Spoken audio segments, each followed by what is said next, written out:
All right. Can everyone hear us now? Go ahead, Chrono. Say something. Hey guys, All right. See if that worked. Eric, can you hear us? Can you hear us? Can you hear us?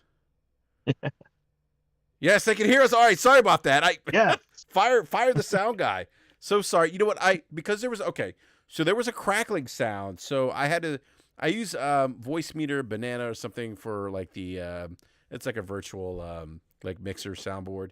So I use that, and then um someone's saying low volume. I don't know about the volume. Yeah, I don't know. Hold on a sec here. Yeah, I don't know about the volume. I mean, the mic's turned up. Hold on a sec. Yeah, I don't know. I don't know about the volume.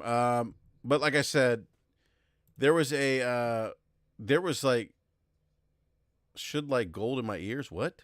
I mean, sounds like gold in my ears. Is that what?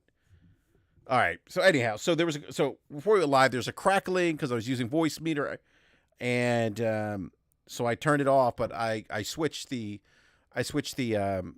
audio settings to go directly to my Yeti mic, and I forgot to switch it in Streamlabs OBS, which is why you couldn't hear us. So sorry about that. But we're live. We're live. Nevertheless, we're live, and I do have returning guests. This gentleman hasn't been here in quite some time, and we always enjoy having him on. We've got Chrono, Zero, the devil numbers. Chrono, welcome back to BRAP, man. It's great to have you, man. How are you? Hey man, thank you for having me. It's every time it seemed like, you hit me up to try and hop on, thing was coming up and it's just like it has been a minute. So I'm happy to be here, happy to talk to you guys. It'll be fun. Yeah, no, absolutely, man. Just definitely, excited to have you back here. And yeah, look, got a lot to talk about. There's some late breaking news that happened today. There's some video games that are getting ready to come out. We're kicking off the new year strong in terms of video games, so that's always exciting. Yes. Like we were just talking about Persona 4 Golden and Persona 3 releasing tomorrow, as a matter of fact. And actually, before we talk about that, Corona, what have you been playing more recently in terms of video games, man? It has I I've never been one to do New Year's resolutions, but I keep promising every year, and I never end up never ends up happening. But I promise to play more games. And right now I'm working on God of War Ragnarok. I am in the middle of trying to do the trials in with the burning uh Niflheim, I think is the and it Mm-hmm. is, oh my God. Mm, I am apparently not that good. There's this part of me that thinks maybe I should just do it as after story content, and hope to come back to it later. My concern is I don't know how the story ends, so I don't know if I'll be able to actually go back and do those. But yeah, that's what I'm working on right now. And then of course you mentioned um uh the Persona games, and I want to pick those up, and I want to play those because I although own them in various forms, the PS2 and the portable versions that these games are based on, I haven't gotten around to playing them. But since I fell in love with Part 5, I need to go back and play these. So Yeah, yeah, and so look, I have in terms of like what I've been gaming, and I know this isn't I don't know, exciting per se, but I've been playing a lot of Halo Infinite. Been playing a lot of Halo Infinite multiplayer. Look, it's and I've said this before. It is the shooting mechanics, the gunplay, fantastic. yeah, Some of I the mean that's what Halo is known for. Yeah. yeah, but some of the quality of life stuff is just pretty bad. Still needs work. Some of the I was looking at they have a new they have another like challenge mode or something going on right now. I forget what it's called, and it lasts for 14 days. And I'm looking at all if you complete the challenge, I'm looking at all the stuff you get, and it just doesn't look very inspiring. Like it's very like ashy armor, visors, woohoo. You know, like I like it's just not, and I get it. Like like the Spartan was never designed to be like, you know, customized. I guess like you know like the different character classes in Destiny, where you have the Titan, you Yeah. have the Titan armor, and then you have the what's it called? Oh god, now I forgot the classes in Destiny. The Titan, the Hunter class, and what was the other one that like Warlock? Warlock? Yes, Yeah, was it? yeah, Okay. but I yeah, they all have these like unique like armor sets. You know, they have different armor pieces, different uh you know items that they could wear, and it just to me like I think honestly, if you're gonna grind for cosmetics, those cosmetics should look good, in my opinion. Like some of the Spartan armor is very ashy looking, looks like you know the Spartans were hanging out, you know, after an engagement, drinking coffee and eating powdered donuts. Um, I from a visual perspective, there isn't much you can, especially if you want to maintain a consistency in the visual language of Halo, there that's true. really Yeah. isn't much you can do, you No. know. Yeah, that's kind of It that's my frustration, and but I mean they've tweaked it a little bit, like keeping Mhm. to the kind of foundation, the core of the design of the Spartan armor. But my issue is the color palettes; they're very bland looking, you know. I mean, have they done like a vibrant pink or anything, or is that something that falls outside of the realm of what Halo can do in terms of a style? I'm not sure, to be honest. I don't think they've done a vibrant pink, but I will say this: I mean, they do have some armor sets, some color palettes that are, or should I say, armor sets like that you can buy that are based on like esports teams for Halo, and those armor sets, like visually, they pop.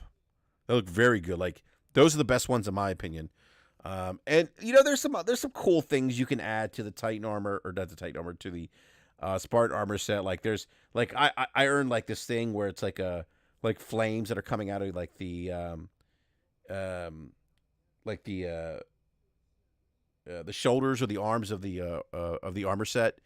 Mm. And like some people have like flames coming out of their helmets. So I mean that stuff's pretty cool, but looking at some of the rewards for this challenge, this whatever it is, it's not very inspiring, I guess. Yeah, but outside of that, look, the game is a lot of fun. Like there's a cool game mode that I was playing with Slow Mo earlier tonight, and that it's like it was capture the flag. It was basically 4 vs 4, but it was capture the flag where you would rotate trying to capture the flag, and but the team capturing had camouflage enabled, so they could come in and camouflage. And to counter the camouflage, the team defending the flag had the I forget what they're called, but they're like beacons where that you put out. You just drop them. They don't last forever. I think they last a couple seconds. So you kind of have to spawn the beacons, but it's like a homing beacon, a radar beacon that when you drop on the floor, it shows you where the Spartans are. It's the only way you see them, the other team, because they're invisible. That mode is pretty cool, but Chrono, honestly, it's a fun game, but there's still some issues there. I really do hope, and this is because I'm a fan of Halo. I do hope that this game gets better content support. I don't know if that's going to happen now. There's some changes at 343 that we're going to talk about later on, so we'll see. But yeah, look, Persona is coming out, Chrono, and I'm with you, man. Like I've been saying on the show that there's nothing on Game Pass that I want this year except for Starfield. But I probably need to eat a little crow here because Persona 4 Golden's coming out. That's the one I'm really looking forward to playing. And that's coming to Game Pass. And look, I will say this, and we talked about this, Chrono, like it's coming to Game Pass, but I hope people go out and play this game on Xbox. Because we talked about it before we went to the show. Like, this might be the game that doesn't really. Yeah, I'm not looking forward to Atomic Heart or Stalker 2, to be honest with you guys. Like, I just not really looking forward to it. But Chrono. I mean, I don't know, man. Like, this might not be the game that a lot of Xbox fans play. Maybe. Yeah, it's one of I hope that because Xbox has really been, it's been famine for just gaming in general, in terms of the stuff that gets dropped, and everyone keeps wanting new stuff, but it doesn't help if no one plays it, because then why should companies invest if they're not going to end up playing it? So, go out, try it, play it. Hopefully you guys will love it. Um, and hopefully that means that if you guys keep playing it, and by you guys, I mean the Xbox side of things, I hope that means that as you guys keep playing it, that more of that kind of stuff comes to Game Pass, because it needs it. What Game Pass needs is a wide variety of games. But at the same time, and we were talking about this before the show, I worry that Xbox gamers tend to stick with a certain style of game, and so Persona will end up getting lost. And I hope not, but here's hoping. Yeah, I hope not either. I think Phil Spencer getting Persona 5, Persona 4, Persona 3 in Game Pass. That's a huge get. I even said this. Definitely. Yeah, I mean Microsoft getting Dragon Quest 11, which is you know what I'm going to eat a little crow today, Chrono, because I have been very critical of Game Pass, as I should, because it has been something that I've been using a lot, but now that I think about it, there might be like a game or two that I may want to go back in terms of like older games. In Dragon Quest 11, I don't know if it's still in Game Pass, but if it is, it's probably a game that I probably should go back to and play. But yeah, no, I agree with you, Chrono. Like it's if you want these sort of titles, you want that support. I saw I saw an Xbox centric podcaster tweet make a very interesting take, basically saying, oh wow, I don't know how to word this because it's kind of comical. Let's see here. So basically, this person was saying that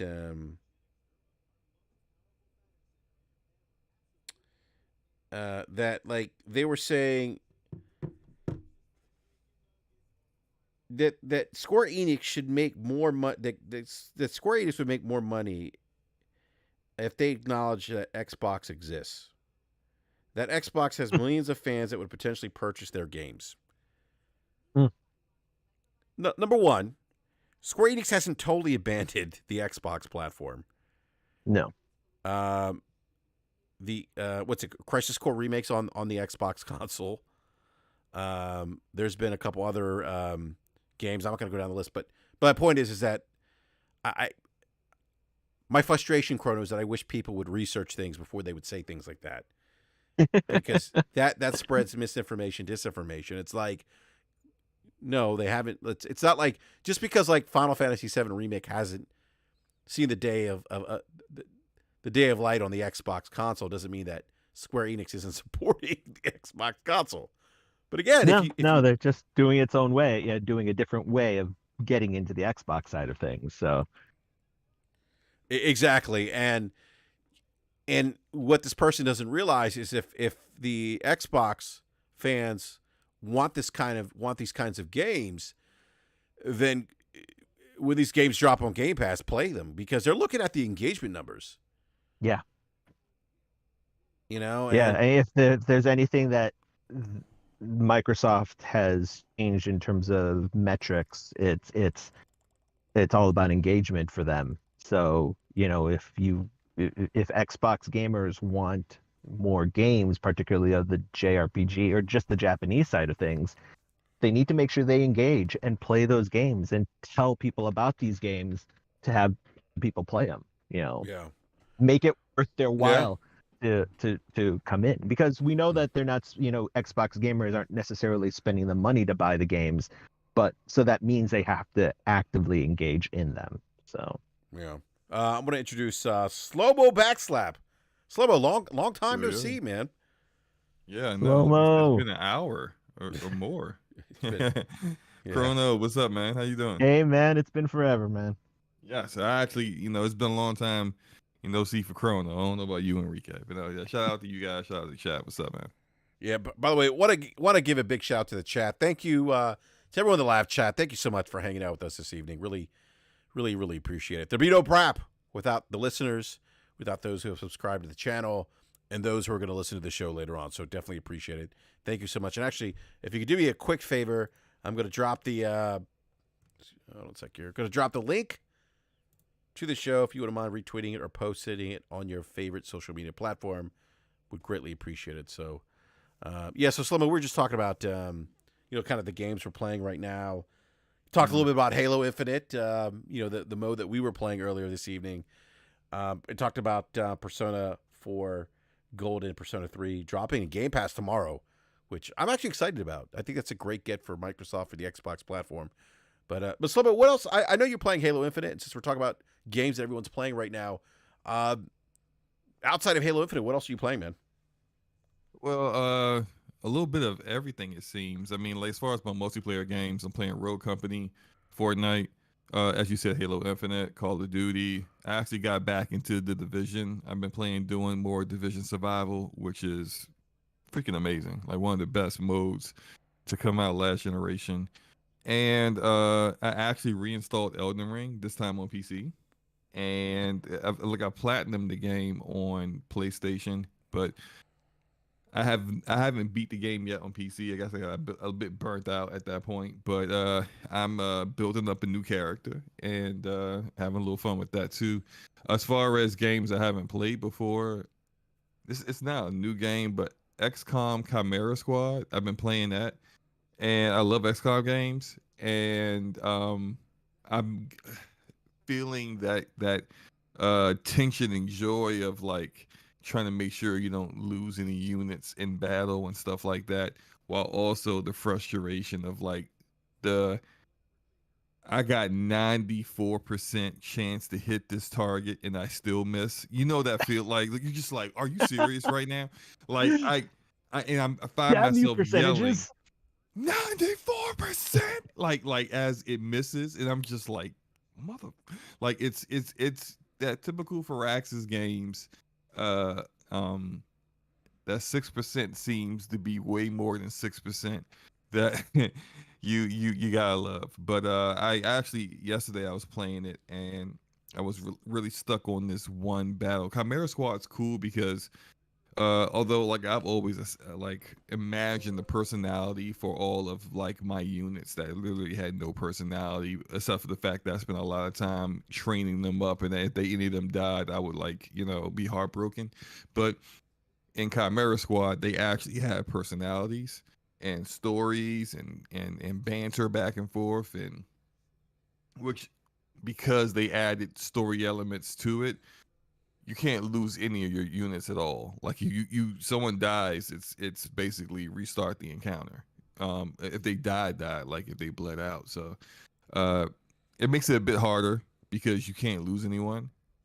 And some of these objectives in the mission that took me all day yesterday, I had to prevent the enemy from setting off a bomb, and all the units have a bomb, and they're all rushing the point to set it off, and I'm just like, I'm trying to kill them as quickly as possible, but it was frustrating. It was real frustrating. I had to make sure I had the right team. I had some people that were in recovery.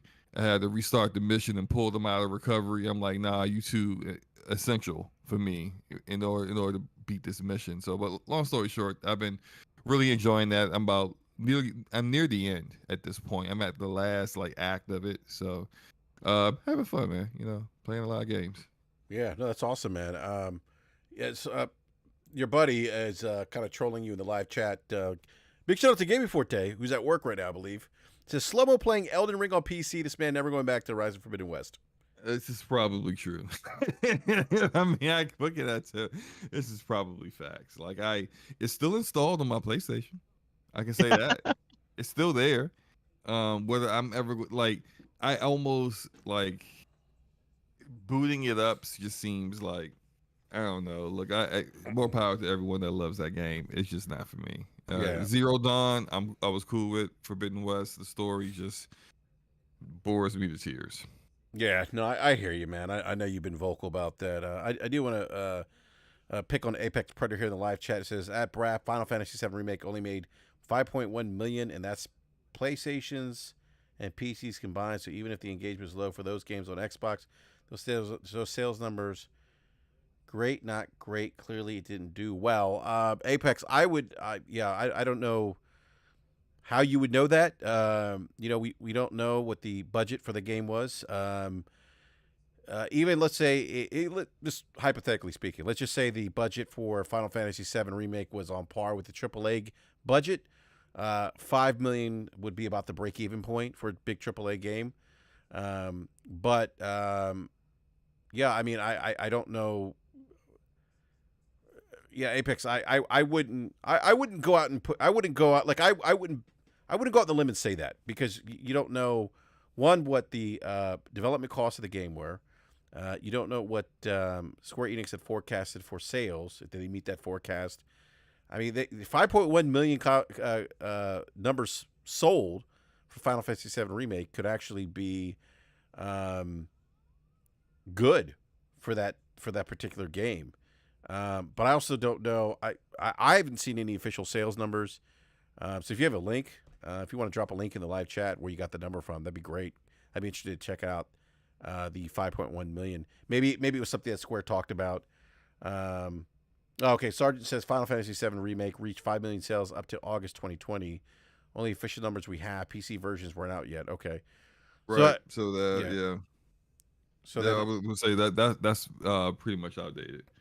Yeah. 'Cause So the PC didn't only do like 100,000 units. Like, nah, PC it's crazy. didn't sell a lot. Yeah.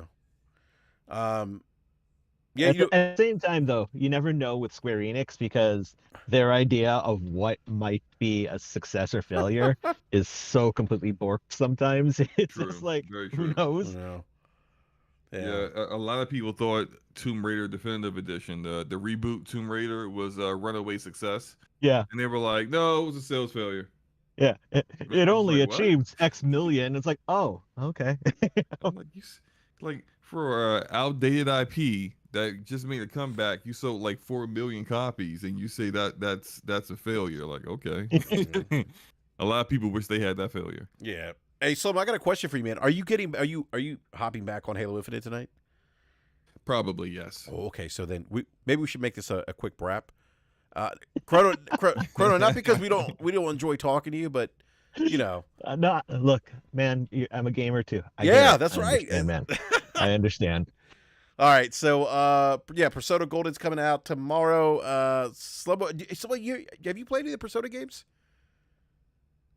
Yeah.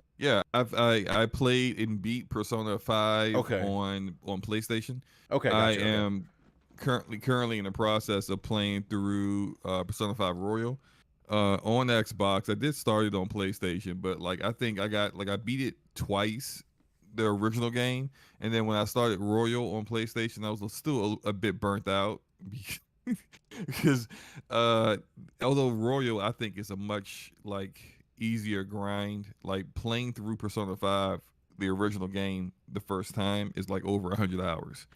They have kind of streamlined some of the more grindier, annoying parts of it. Yeah. So it's a bit easier. And I think I've only got maybe like 6 or 7 hours in it, and I'm already past the first palace.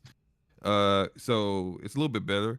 I also have Persona 4 Golden on PC. So I didn't finish that one either because that one's pretty long as well, but not as long as Persona 5. But I'm close to the end on that one. So yeah. I might play. I'm kind of interested in 3 Portable because I've never even played that game. I don't know anything about that one. So I might have all 3 games at various stages of completion at some point. My biggest concerns with those older games is something that is the only thing that, as much as I want to play, is the only thing that's keeping me from like diving head into it is they're older, and so it's an older design mentality. And will that older design philosophy just mess with my modern gaming sensibilities? Will I be able to work past that and just remember, hey, these are older games, it is what it is? Or have there been enough quality of life changes that would make the game fun for modern gamers? I wonder that. Yeah, and that's Yeah, a great yeah. point. Go ahead, Justin. And I mean, hopefully, yes, because I don't want to treat like all developers the same. Atlas, I don't know how much of like quality of life work they want to put into it. Like I remember actually playing Persona 4 Golden on PSTV, if you guys remember that. Yep, I remember. Yeah. And it I was, remember trying to yeah, explain kind of that one to hideous looking on employees. PSTV. When it came out on PC, they did give it a bit of a little bit of TLC to make it look at least a little bit better, but not enough to make to where it's like it's visually looking as stylish and cool looking as like the Persona 5 Persona 5 Royal and what's the other one that they did that had a completely different fighting style to it. Not Scramble. Oh, I you can't Oh, remember. Strikers. you're Strikers, talking yeah. Strikers, which Yeah. is like the Yeah. which is almost like a Dynasty Warriors esque like Persona game, Right, and Yeah. Persona 5 has a very distinctive, cool style to it. Like the it's Oh, the so music. cool. Yeah, the music's amazing, but just like just go into the menu and the way like Yeah. it's like the way the camera pans to the characters just kind of posing and just like lean up against a wall or something as you like go through the menus. It's very it has a very distinctive style and even font to the lettering. Like if you see the letters for Persona 5, like you know immediately that's like something from Persona 5. Like it's that distinctive and I love the style of it.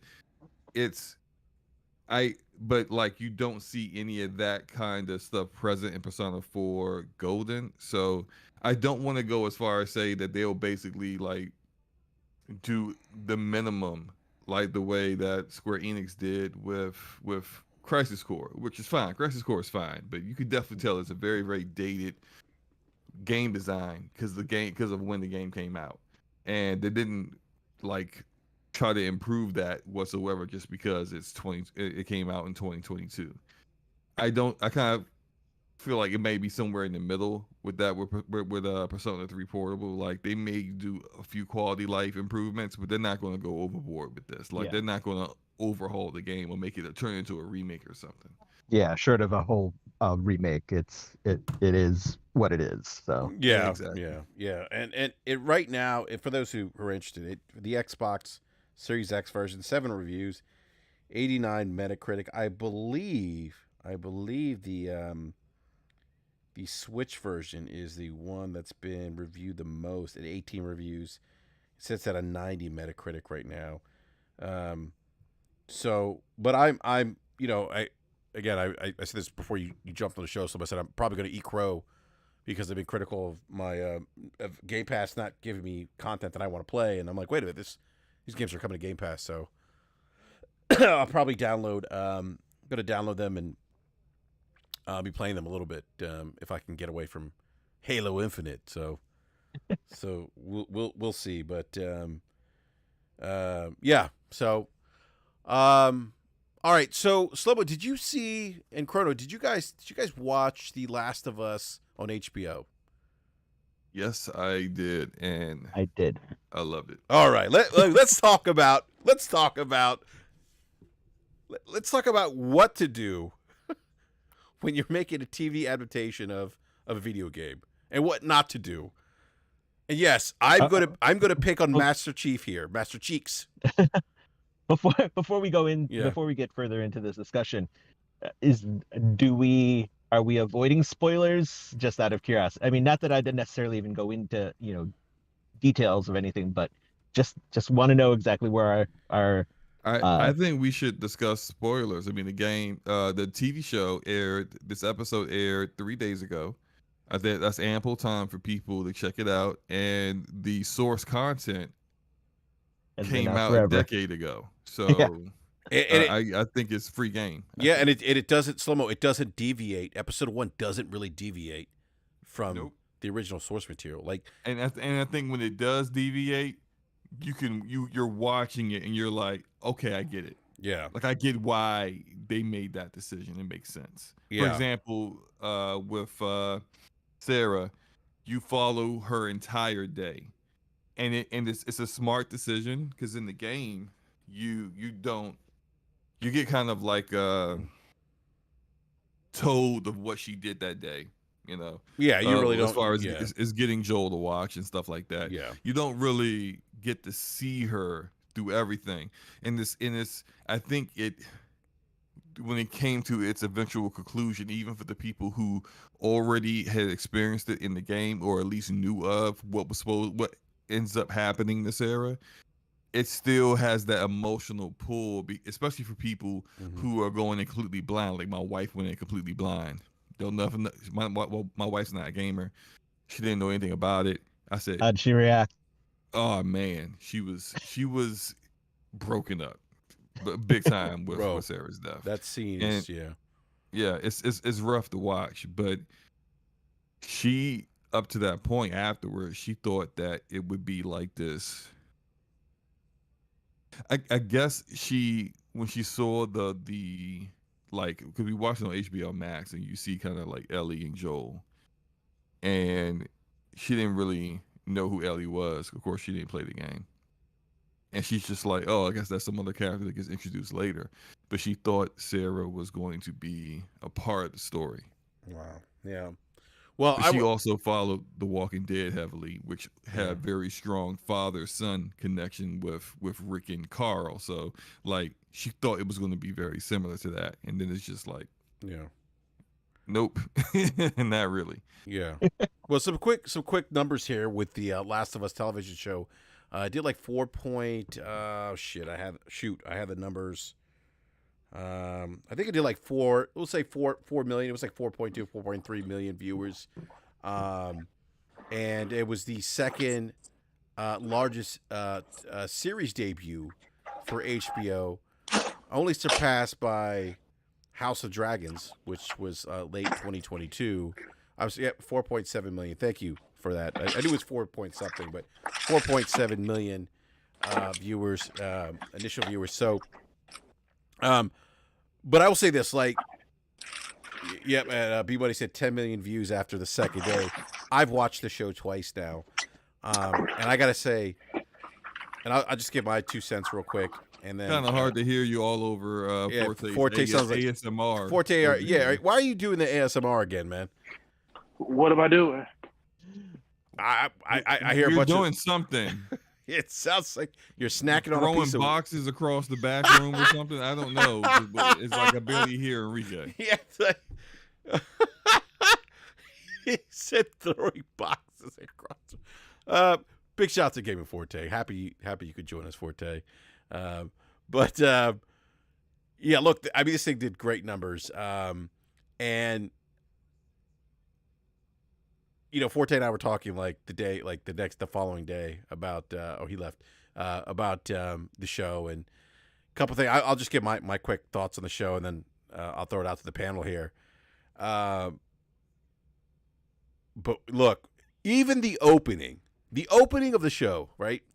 They they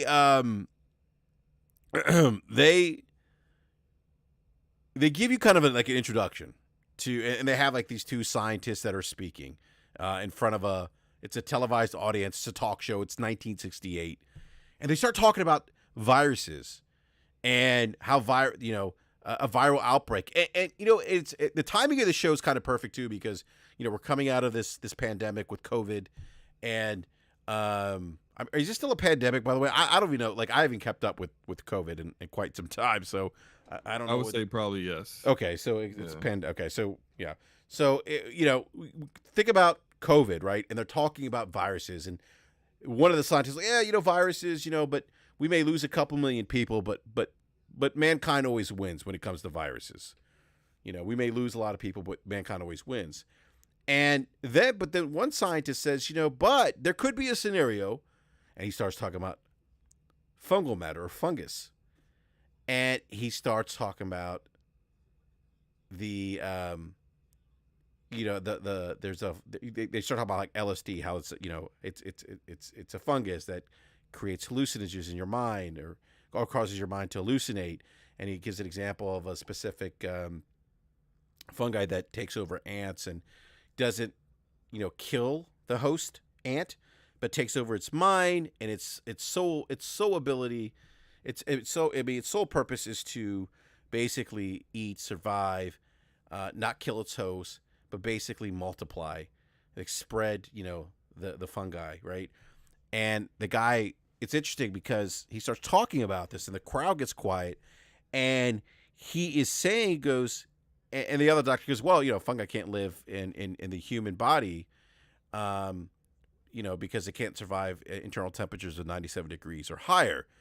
And then the guy says, well, what if the Earth's temperature increased? And it made me think, here we are in this day and date, we're talking about global warming, right? We're talking about global warming. And then he's saying there's no cure to this. There's no, he goes, imagine if this fungi evolved because of the increase in the Earth's temperature, and then we have this big outbreak and we lose. It's basically the end of humanity. And they basically prep you. And I thought this was a great setup, by the way, because they kind of give you a little bit of science behind it of what happens. Like, and the outbreak day actually takes place in 2003. If you play the original video game, it's 2013. So they actually, the outbreak day takes place in 2013 or 2003. There's a picture of George Bush. I don't know if you saw that, if anyone saw that. There's actually a guy wearing a Joe Lieberman and Al Gore t-shirt. But that's later on the show. So they set up the show. They give you a little bit of background, right? And then we get to what you were describing earlier, Slimmo. They introduce us to Sarah, and they think they did a great job of fleshing Sarah's character out. You get to know her. You're walking around town with her. It's very much more in depth than what we saw in the video game, where you, like you said, Slimmo, like you're kind of told what she did. But they start laying the foundation or they start introducing to Sarah and kind of fleshing her character out. And I've played the video game like The Last of Us like 3 times.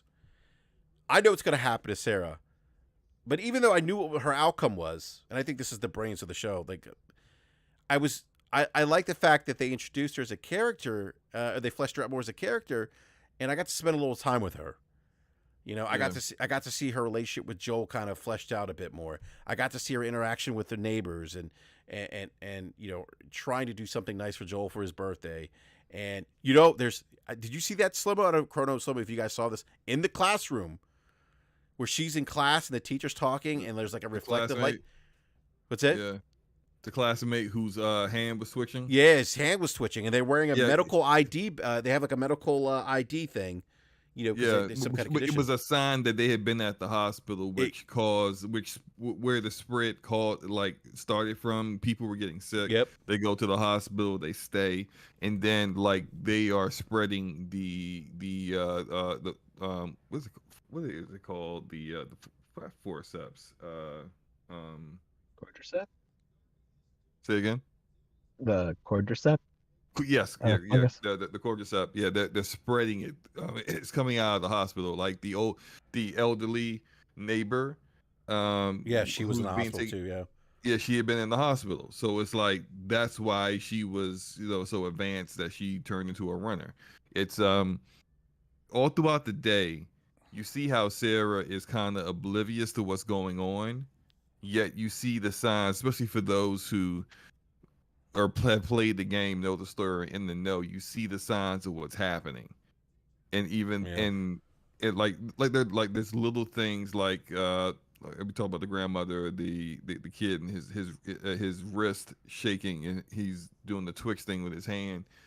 There's so many little things, like people kind of rushing to and fro, the town getting emptier and emptier as the day went on, and it's just like, you just feel this impending, it's about to go down happening, and it's especially when she wakes up at, was it like 2 a.m, and Joel's gone, and the explosion wakes her up, and she's like, what's happening, and it's just so good. It was it is, and the part that really even though I knew what was going to happen to her when she goes into her neighbor's house, I'm like, why are you going in the house?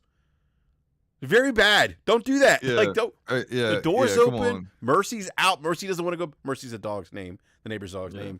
Mercy doesn't want to come in. Like, doesn't want to go back. To the house. Mercy is like, I came to you for help. Yeah. you putting me back. I'm out of here. I'm out. But somebody, you remember that scene with the grandmother when she's looking at the DVDs, and they give you a close up of Sarah, and the grandma's sitting in the wheelchair. She's kind of blurred out, and you see her starting to like have a seizure.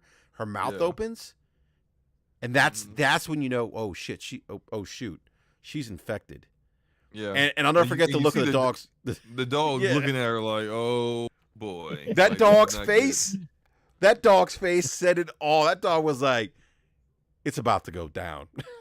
Like I thought some of the changes that they made, for people who have played the game, as like Enrique's played 3 times, I played it twice. And for people who have played the game, you're like, there are certain scenes that are literally like the level design is just, you could tell they had the level design up on a wall somewhere and was like, we're building the set like this. Because the parts where Joel and Tess and Ellie is trying to escape the Boston quarantine zone, and like they're like traveling through that pipe, that part, literally I remember that part from the game. Certain parts where you see kind of like Joel in the quarantine zone, you can remember those scenes from the game. The part where they're leaving their neighborhood and that house is on fire. Yeah, that's I forget what the guy's name, but they're like, oh, that's so and so's house, Jimmy or something. Yeah, it's Jimmy's like, house. Yeah, it's all. Yeah, it's a no cut scene all the way up until the accident, and the dialogue is like basically the same. Like Tommy wants to stop and help this family. Yeah, and Joel, and he's like, well, they got a kid. We got a kid. Like, keep going. Like it's so good. But like, to the point what I was saying about like throwing in surprises that even those of us who were in the know wouldn't know, like the plane crash, like that was like ridiculous. Like this plane crashing and hitting the town. It was great. Like that wasn't to be expected. No, and that actually was caused the truck to overturn. But in the game, it's a vehicle that runs into them, and they teased it. They teased the vehicle. I don't know if you remember that. Like, I was like, oh, here comes a vehicle. It's going to hit him. And it did. It missed them. Mm-hmm. And then you see this airplane. And Forte, I wish Forte was here. We were talking about this. Man, when that plane, and it was just, so we talk about the dialogue. When Sarah, Joel, and Tommy are in the truck, they're trying to figure out how to get out of town. Mm-hmm. Just the sheer scale now of what's happening is magnified, like almost tenfold compared to the game. Yeah. And I say that because remember all those airplanes that are flying, and Sarah's looking up and she's saying to Joel and Tommy, "Hey, what if it spreads? What if it's everywhere?" And they're like, "No, it's not." They're saying it's in the city, and then you see these airplanes, and these airplanes are flying very low, and it's like Sarah, you can see in her eyes, she's like, yeah, I don't know. This thing might be everywhere now. And it made me think about COVID. It made me think about people bringing COVID over from other countries, Europe, to the U.S., and the spread of how quickly COVID spread when it came to the U.S. in 2020. But Forte's here. But that explosion, Slow-Mo, that was, man, I tell you, I have surround sound. The impact of that explosion, I mean, like, I felt it. That was a $10 million explosion. Yes, it was a $10 million. What's up, Forte? The entire budget of one episode of the Halo TV show. I knew that was coming. Forte, I agree. Forte, go ahead, Forte. What did you tell me, Forte, about that explosion? I told him, I was like, listen, man, I was like, the moment I saw that explosion, I was like, yep, the explosion literally cost the whole budget of Halo TV show. I was like, no, man, but I was super impressed, bro. Like, all the things that you guys talking, me and Enrique probably like ran and raved about it for like 45 minutes on the phone, just talking about all the different scenarios and the build up and the setup and how they went about telling the story. And it was like, in general, my biggest thing was as soon as I saw Neil Druckmann was executive producer on the show, I was like, yep, they got a whole lot to do with this. They like, you ain't messing up our show. We gonna have hands on during this whole thing. And then on top of that, it was like, everybody was like, well, do you think it's going to be good? And I always told people, I was like, listen, the story was already good. They just had to not mess it up, trying to, show a presentation of it on the screen. And the fact that this was handled by, Sony Motion Pictures and stuff, you could definitely see that the polish was definitely put behind it. This is how you treat one of your biggest and billion-dollar franchises. You don't go out and basically say, oh, we're going to let the B team handle this. We're not going to have our directors and our engineers and stuff comb over every bit of this game or this show to see if we're at least somewhat accurate to exactly what we want the story to be about. And that was shown in the show. And then they just had a lot of people probably were looking at like the casting of the actors and actresses. It was like, I don't know about this and I don't know about that. But as soon as you see it on the screen, you instantly see the chemistry. As soon as you saw Sarah and Joe basically talking and communicating back and forth, you saw like that father and daughter relationship. Everybody in America that's got a daughter that cares related to that whole scene and stuff. Everybody, like, it hit me hard because I got 2 girls. Yeah. So I'm sitting there like, this is incredible. And being the person, like you said earlier, when the scenario, when she died in the field and everything, it hit me so hard, and I knew it was coming, and I still was hit hard by it. And I had watched it 4 times now, well, 3 times already, 3 times fully through. I watched it first time by myself on my entertainment system, my Dolby Atmos.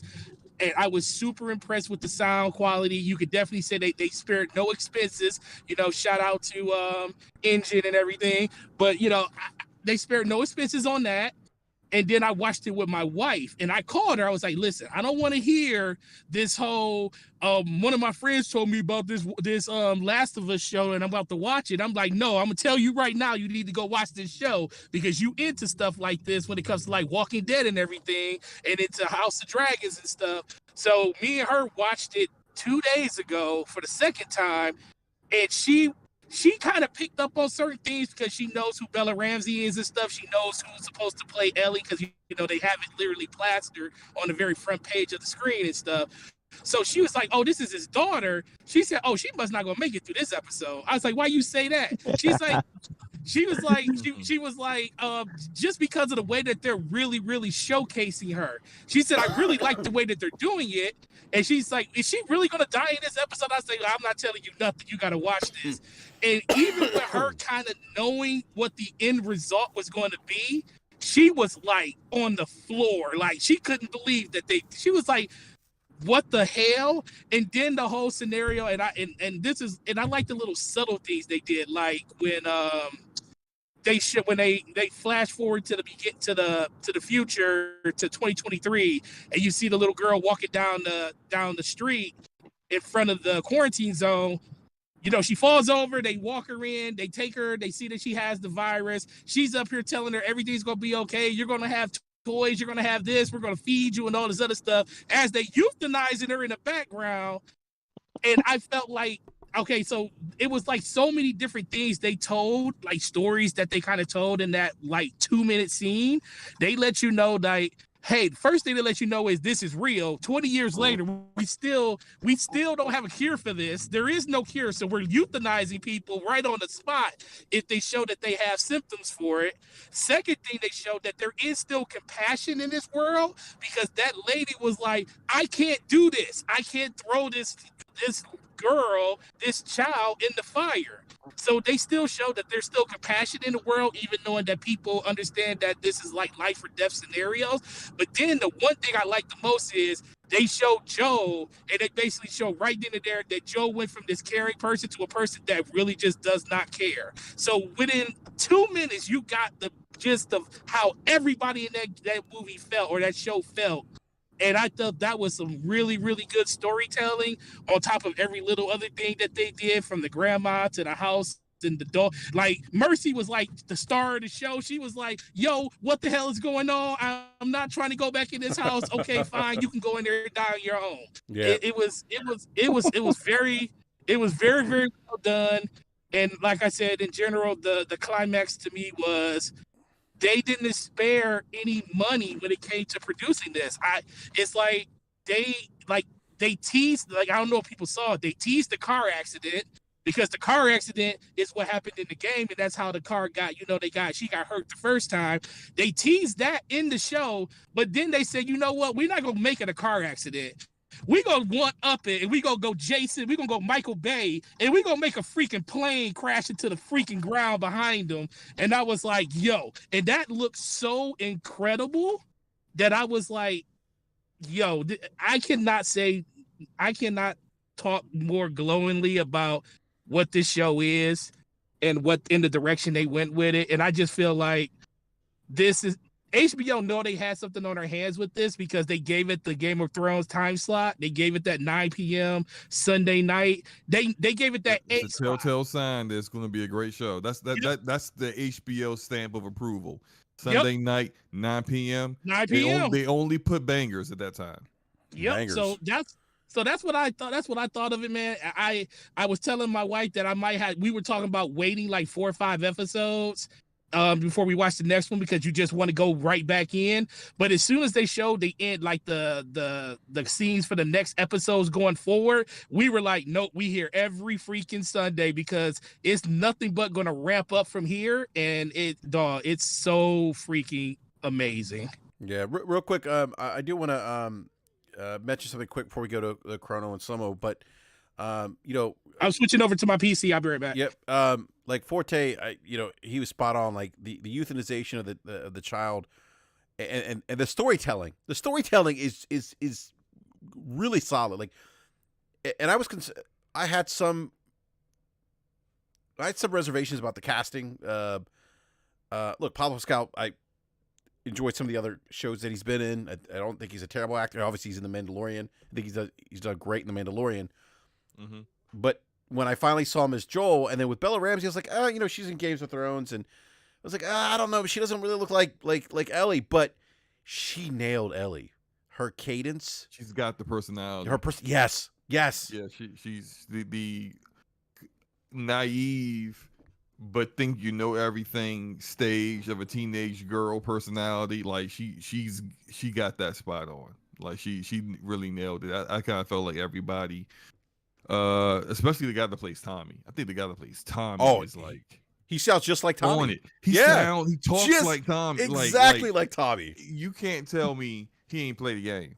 And that's what I was thinking part too, as well. The see even more lines from Tommy. Like no, he definitely peaked a little. Like he had to the way to get the cadence just like that. Either that or because actors are a lot of times you'll see bad movies or TV shows, and people will put a label on an actor who really was just trying to do the best with the material that they got. The real failure was really with the directors and writers that didn't give that actor or actress much to work with.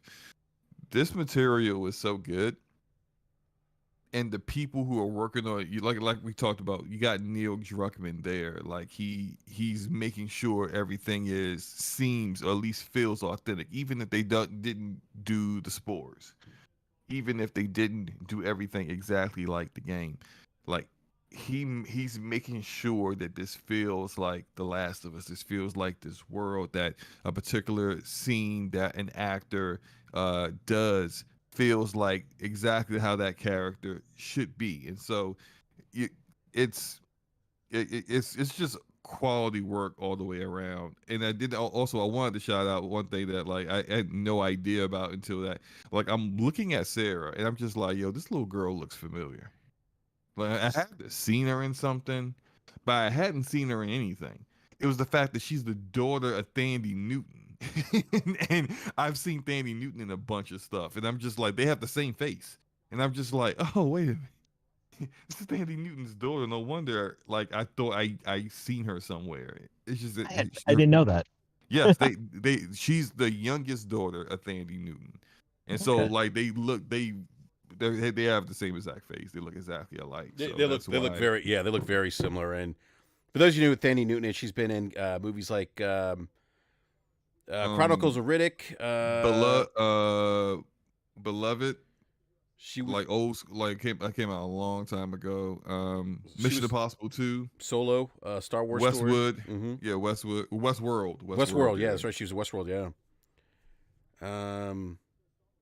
But no, you're right. I mean, some of I mean, I think her daughter's name is Nico Parker. Yes. So yeah. I mean, Nico Parker. I mean, again, I mean, you got to think she speaks with a British accent, nailed down. Speaking, with that American accent, if you will. Same thing with Bella Ramsey. I mean, she speaks with a.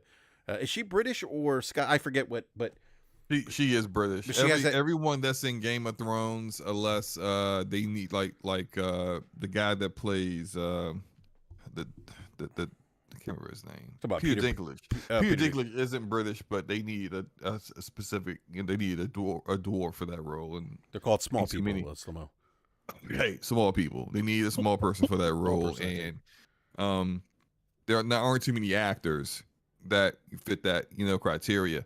But there was a thing about, in order for them to film in the region, in Europe and the regions, that they had to look to fill every role with a European actor first before going outside. So a lot of them that came from Game of Thrones are either British or European at the very least. So yeah.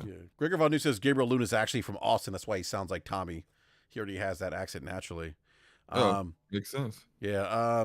But I think Bella Ramsey. I mean, I think she nailed it. I mean, I that was the casting choice that had me the most concerned. But I think she nailed it. And like Forte said, I mean, and I've heard people that have. I think it was Mag who was saying this, that he's talked to people that that have watched the other episodes that are coming. They say that he's saying that he's been told that it gets better. Which look, I've heard similar. Yeah, the previews. I mean, the previews for next week. I mean, the clickers. BG said BG went to the screening in New York. He said they had the clicker sounds in the bathroom. That'll make me not want to piss. Yeah, exactly. Right. Yeah, or maybe you would piss, but no. But Chrono, what do you Chrono? I look, man. I think this speaks to one thing. I think it speaks to Sony.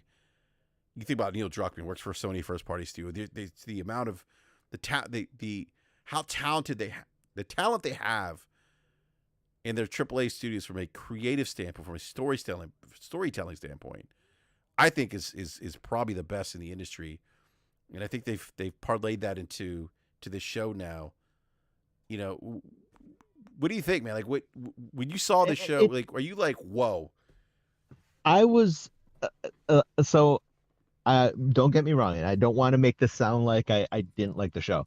I am going to be cautiously optimistic for the rest of the season because I love this first episode, but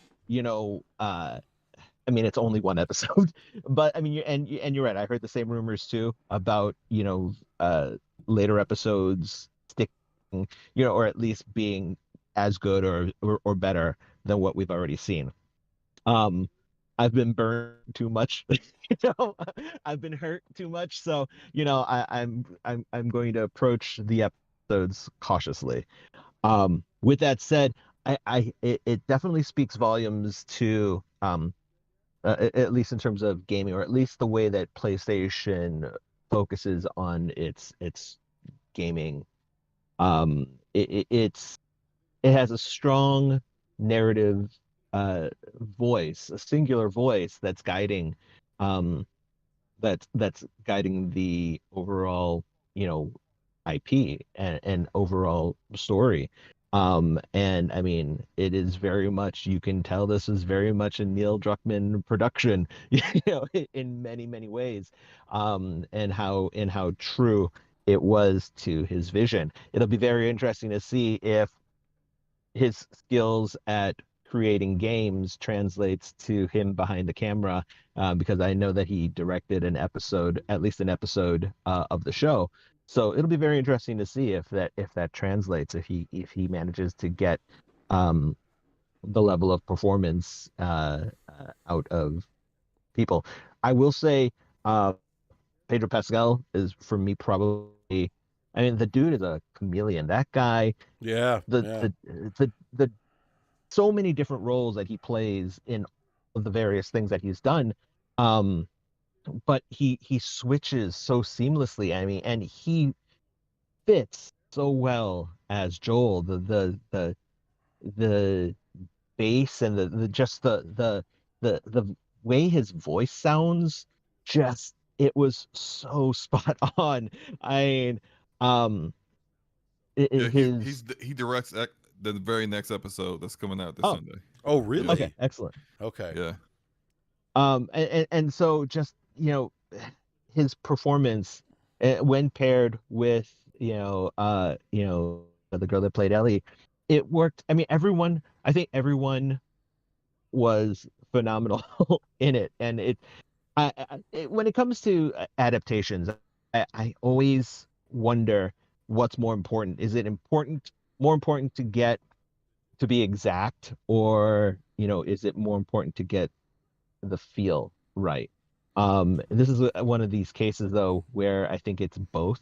Uh, they nail the feel, the vibe, the characterization. They nailed that, but then they also are very, very um, faithful enough to the original source material, um, but also at the same time not necessarily being beholden. There's a tendency within fanboy community, and this goes for also specifically for like the comic book side of things, where so many comic book fanboys are just like, it's not the exact same Yeah, story. yeah, Like, yeah. yeah, but just because it's not the same story doesn't mean that it's not good. Because the thing is, and one of the things that I appreciate about The Last of Us is Real how, quick, I would insert oh, Halo Infinite though in that as not being good because, and while it was successful for Paramount Plus, I mean, it actually did well. Warranted season 2, but they deviated a lot from source material canon. I mean, come on. I mean, the Covenant have a human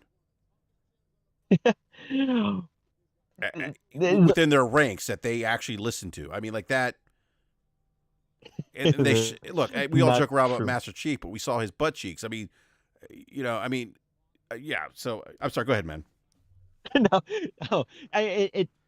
You do have to strike that balance, and sometimes it's more. So I go back to Watchmen, just because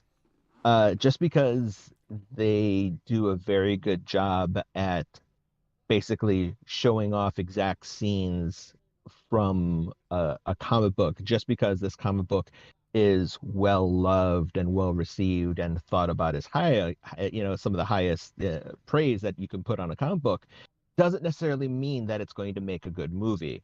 And like one of the biggest things that people forget is like movies are movies, comic books, video games are its own thing too. And so it doesn't necessarily mean that things will translate properly. What I love about The Last of Us, something that we talked earlier about how, they expanded the role of Sarah, where, you see how it's a day in a life.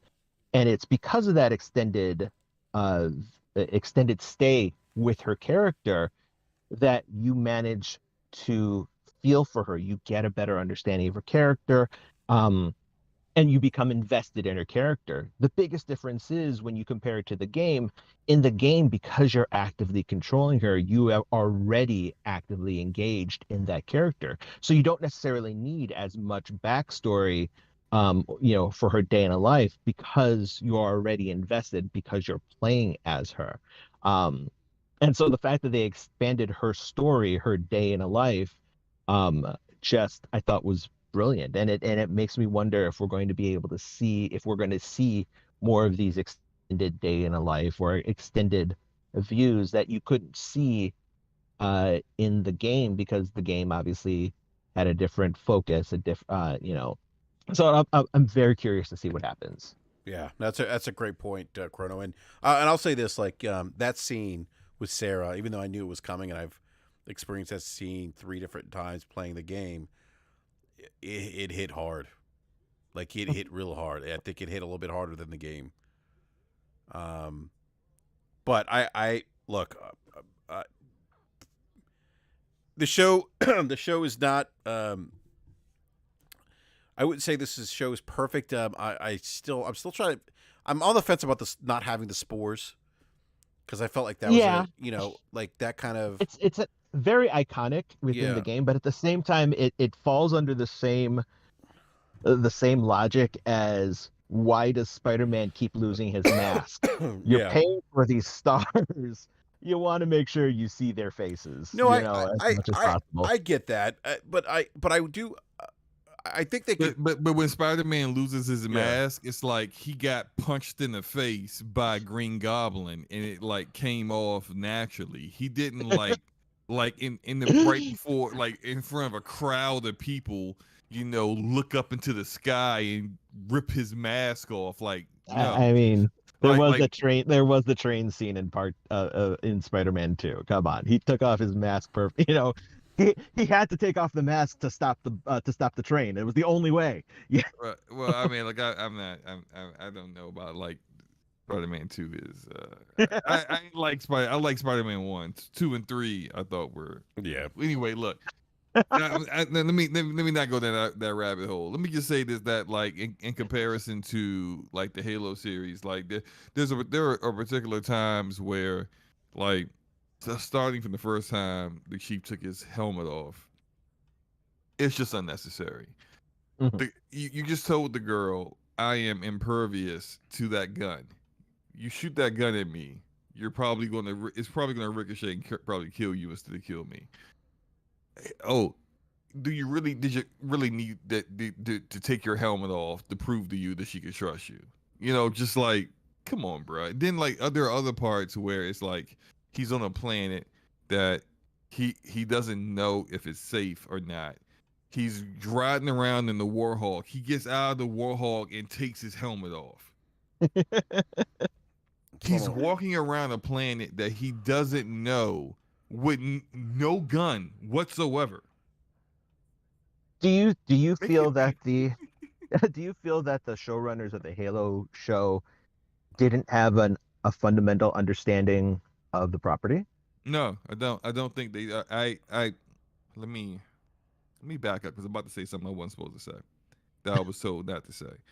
I'm going to say that there was a little bit of an exaggeration in how closely 343's narrative team worked with Paramount.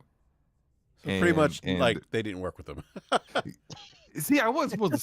I mean, that's the logical conclusion, though, Slobo. I mean, like there were lines. I mean, Slobo. I mean, like you're sort of in between those. Well, lines, I mean, no, I mean because I watched the show, Slobo, and that's the logical conclusion that yeah. Obviously, didn't know the material. I mean, look, there's a human within the Covenant, like that would never happen in the game. No, not that person would be dead. Master Chief was having sex now.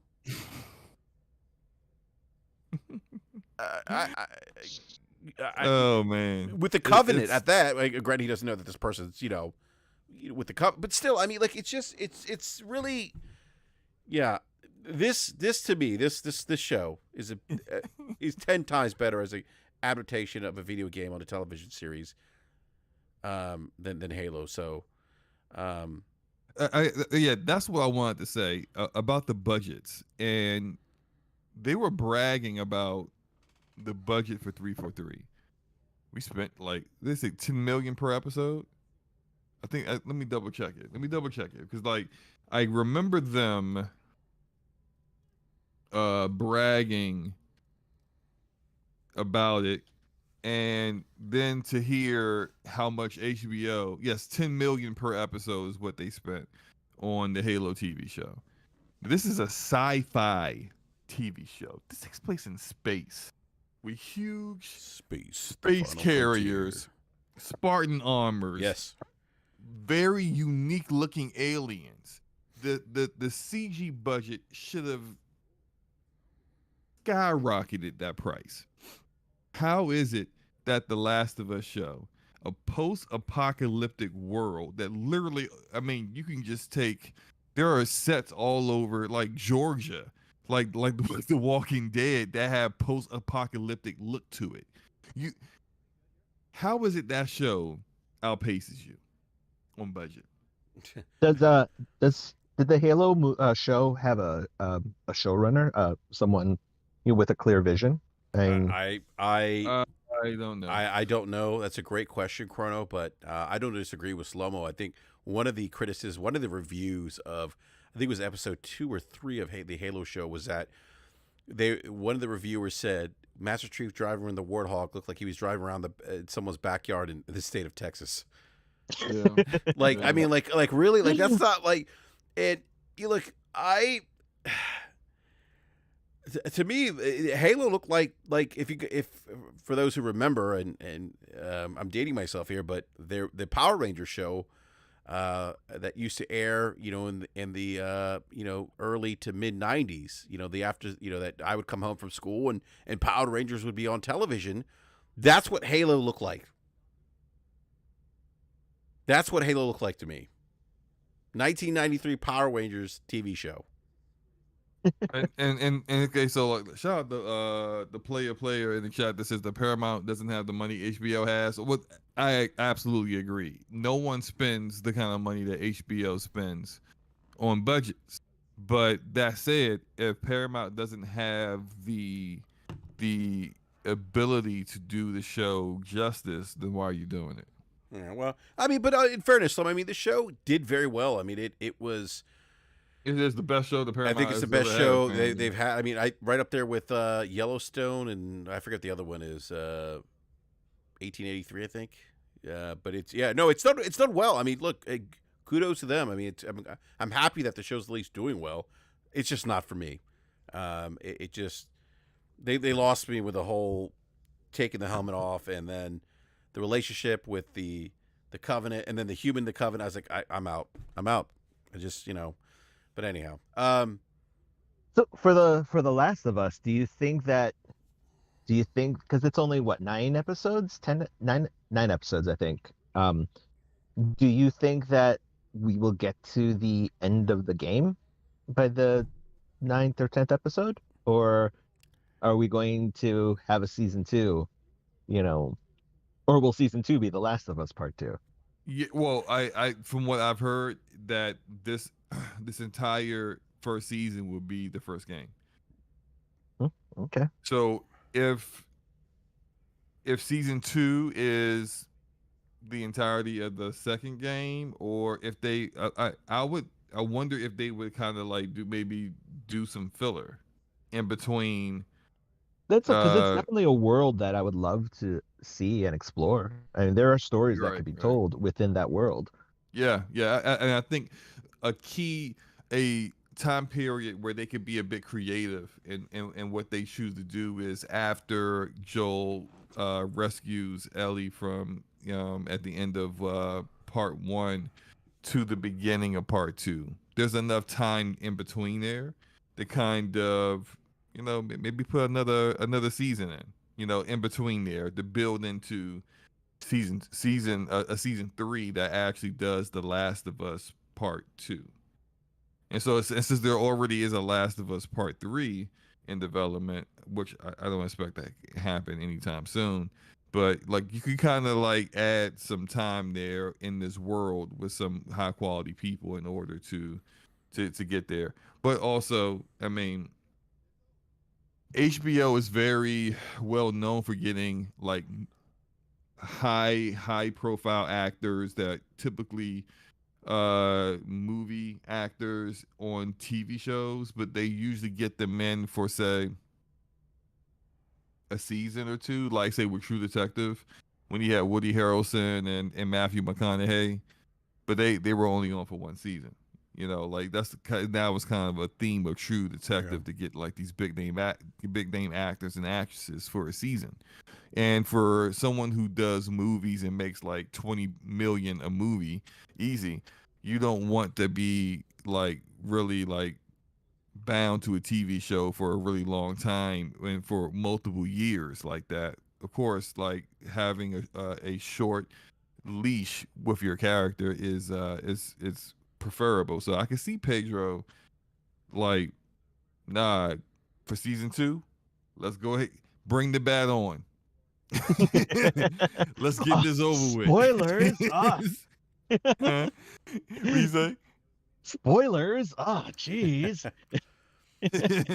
Yeah, look, I think Glorious Word live chat said Druckmann and Craig said part 2 will be season 2 and 3. So Okay. yeah. That still would be probably great for Pedro. Yeah, but because I mean, he's busy as hell. So yeah, right. He's real busy. Yeah, with the Mandalorian and this show. So real quick, Joe, I do move on from The Last of Us. I mean, I could probably talk the rest of the show about the TV show episode 1. But I do want to get up to Microsoft. And if you saw the title here, big layoffs at Xbox Studios, while Microsoft spent $69 billion to buy Activision. Now, I think some people were upset with me tweet that title. I got some interesting DMs. But no, I have seen some people comment on social media about the optics of a $69 billion deal, and then, having laying off about 10,000 employees, about 5% of the workforce at Microsoft. Now, look, I mean, there is a right sizing that's happening in big tech right now. A lot of the technology companies hired big time during the the early days or years of the pandemic. In part, that had to do with a lot of the tremendous boom to e-commerce and online advertisement. You see those things down now. And Amazon is actually announcing they're going to lay off another 18,000 people. So, those top line expenditures have grown, and that bottom line is being squeezed by things like inflation and rising interest rates, things like that. So, unfortunately, these things happen, and I feel bad for the people that are going to be impacted by this, but I understand kind of the optics of it, of paying $69 billion and laying 10,000 people off. Like I get why some people may look at Microsoft in a certain way, but the reality is this is how companies operate. These are the decisions they make when their top line increases, but their bottom line isn't increasing. And so they make these tough decisions, and unfortunately it's going to impact people, and hopefully some of the people that are impacted land on their feet sooner than later. But one thing that's kind of come out of this too is this is according to Bloomberg, that Joseph Staten is now he's not the head of 343i. He's now actually gone back to the Xbox Publishing. Now, some other things have developed as we have been podcasting. Hold on a sec here, gentlemen. And I think this might have been you, Slomo, who shared this in the BRAP DM, but Patrick Wren, who's a senior encounter designer on Jedi Survivor for Respawn. He's a former senior multiplayer designer at Halo, and he worked for LucasArts previously. He had some choice words to say about the layoffs that impacted 343i. Apparently, that what's being reported is there were massive layoffs at 343i. Bethesda was impacted as well, but the story that's running out there is that there was this massive layoff at 343i, and what Patrick Wren is saying, and he's currently with Respawn, formerly worked on Halo's multiplayer. He says that the layoffs at 343 shouldn't have happened, and Halo Infinite should be in better state.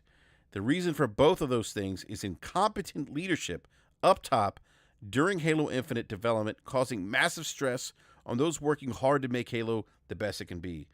The people I worked every day with were passionate about Halo and wanted to make something great for the fans. They helped push for a better Halo and got laid off for it. Devs still there are working hard on that dream. Look at Forge. Be kind to them during this awful time. So that was his remarks, criticism at the situation at 343i. There's also another former 343 developer that now works for Respawn on Apex Legends. He said that as a Halo fan, I'm really tired of Microsoft business practices and policies slowly killing the thing I love. Between the contracting policies they abuse for tax incentives and layoffs in the face of gigantic profit/executive bonuses, they set Halo up for failure. I really don't care if I should be saying this or not anymore. Yeah, I mean, look, man, those are some. Yeah, those are some harsh criticisms. And I would say deservedly so. You're pointing to leadership for putting them in a position to have themselves on the chopping block like that, and the state that this game is in, like ever since this news came out, I just been kind of just kind of deflated about the future of Halo, the IP itself, and where it's going. I thought that bringing in Joseph Staten, who was one of the lead narrative guys on Halo Combat Evolved, he knows this world like the back of his hand. And I thought that bringing him in would really show 343 like this is what a Halo game really is. This is what the focus should be. And I know for a fact he was getting them there. Now, these layoffs out of nowhere, from what I've heard, it wasn't like it was pretty much out of left field. They were not prepared for this. But to see Joseph leaving when he wasn't able to deliver on a Halo game from start to finish where he was actually in charge of it. You know, like it's unfortunate, and no one should judge directors that come in trying to fix a mess because they didn't create that mess. They're there to try to like make things better. So I mean, like Enrique just asked me, you know, a little bit earlier if I was getting on Halo Infinite after the show. Like the game plays well. It plays well. It's probably the best gunplay that 343 has ever delivered on. But that's it. Everything else, problematic, to say the least.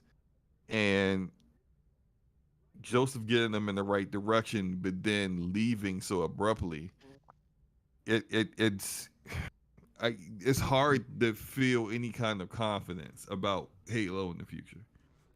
I gotta You know, be like I gotta be honest. it's difficult to do it. Yeah, go ahead. Let me ask you something. I mean, does it? And I'm not saying all the studios have issues at all the Xbox first party studios have issues, but I feel like we're seeing. I mean, it's like we're seeing like now we have other developers coming out, former developers who worked on Halo, giving these scathing remarks about the layoffs at 343i. You have former developers calling into question leadership.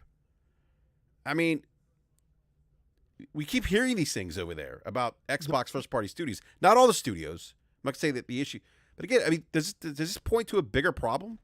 I was gonna say, what part of leadership are we hanging this on? Because this seems like he even went. This seems like even went above Bonnie Ross. Like at a certain point, remember Bonnie Ross is the reason that Microsoft even continued with Halo. So it looks like they wanted to be done with it a while ago. So could a lot of this have been like all of this stuff could have been like you said with the contracting stuff when it came to people coming and going and no real stability and stuff there, really good people coming through the door, but then all of a sudden they're gone because Microsoft wants to go about their tax incentives and their write-offs and stuff by not bringing people in and having, benefits and everything like that. And they're just contracting that work out. Could that have been part of the reason why? Well, we know that's part of the reason, but maybe we've been looking at, I'm not trying to, absolve anybody that was at the head of 343, but you can only work it with what your bosses are willing to give you at a certain point. And if Microsoft wasn't 100% in on giving them everything they needed from a talent perspective, then who is really going to succeed in that point? And think about it. That might be why Joseph Staten is not at 343 no more. Because he was like, well, I don't want to be here. Just send me back to where I was if you're not going to give us the resources we need to do what we need to do when it comes to this franchise. And at that point, I'd rather not try to save something that can't be saved, because all we're going to do is keep going in the same direction that we've been going in. I think there's a lot of blame to be spread around, and there's no one party that is more deserving of it. Like sure, upper leadership should have had a better handle on this. They shouldn't have been pushing for a game engine that is just the Halo game engine without actually having the right people in place and understanding why that was going to be difficult to deliver. A lot of the issues that Halo Infinite has is because the game engine still isn't complete and has a ton of issues, which is part of the reasons why a lot of stuff like desync still hasn't been fixed. They were the ones that pushed to have the game released when it should have been given another year to be ready. And they were the ones that weren't paying attention when the game was shown and had a poor showing for its first time showing actual gameplay. Like, you're either incompetent or asleep behind the wheel if you're incompetent if you saw the trailer, thought that was okay, and then in retrospect after the trailer gets killed, the gameplay trailer there is, they then go, okay, that wasn't good enough. But what did you see before that made you think it was good enough? Because you cleared it for an E3 event. Like, what are you doing? So, or you weren't paying attention, you never looked at it, and then you're shocked at the way it looked when you should have known the way it looked before we saw it. Like, either way, upper leadership has to hold that L. Now, that said, it was not upper leadership's fault that they went around telling people we don't want Bungie employees, that we don't want people who love Halo. We want people bragging about bringing in people who hated Halo to make a Halo game. How does that make any sense? Very true. It wasn't upper leadership that created the Bonobo incident. Yeah, and that's a great point. It wasn't upper leadership that caused all these problems that actually developed the game poorly. Now, you could blame upper leadership for the contracting situation and not allowing them to bring in more full-time employees, but the blame has to be spread around, and everyone that's been involved in the development of the game has to hold some accountability for the state that the game is currently at right now. Yeah, I don't know. And I know people are gonna, say that, okay, some of the developers are speaking out. Maybe they have an axe to grind with 343. Maybe they do. Maybe they didn't leave on good terms. Maybe they were like, we don't know the situation in the background. But regardless of that, the fact that they're coming out and saying this stuff, and I don't know if Tyler Owens has spoken out about 343i in the past, or the other gentleman I mentioned, but to see this guy say, look, I really don't care if I should be saying this or not anymore. That's, I think that speaks volumes. But again, so Staten's not there anymore. So what happens with Halo now? What happens with 343i? Right.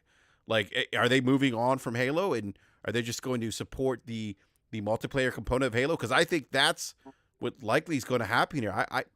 Maybe Halo's done. I don't know. Maybe the campaign portion of Halo's done, and they just that was what they had said Yeah, there was that report that said the hardest hit were the single player content guys. And I mean, I Yeah. realize that Halo is, is primarily a multiplayer experience, but I mean, that's harsh. I mean, Yeah. especially since, I mean, say what you will, a lot of people did like the lore, and that came from, the single player experience. So, uh, Mhm. I wonder if they're shooting themselves in the foot by getting rid of, some of those guys. And I do wonder too exactly how many. I mean, 10,000 people is a lot of people. How much from the gaming side of things, What It's they reportedly, and I think this is coming from this was first reported from our guys at lordsofgaming.net that it was 60 employees Mhm, at 343, which were prior to this a total of like 450 developers. mhm, So 60 of them were laid off, and the majority, yes, the majority of them were on the team that worked on the campaign. Mhm. And if you look at like specifically the language that Pierre, the now studio lead of 343 said, he said those roles were eliminated. I think that the phrasing of that seems very permanent to me. yeah. Like it's out. That's it. Like we don't need this role anymore. Like if you're working on the next part of the Halo Infinite campaign, the next expansion, and you got a guy that is the level designer for that, or you got somebody that works specifically with on the narrative team with the dialogue, and you say their role has been eliminated. Never heard the words role has been eliminated in terms of Mhm. layoffs. Like that Yeah, that seems very much like this believe me, this this is giving me PTSD from my Sony days. Well, I was no, I like, mean, well, but right. Great point. You got laid off. You didn't get, it wasn't like, hey, we gotta get rid of some people. We just cut like 50% of our sales guys. They cut all of them.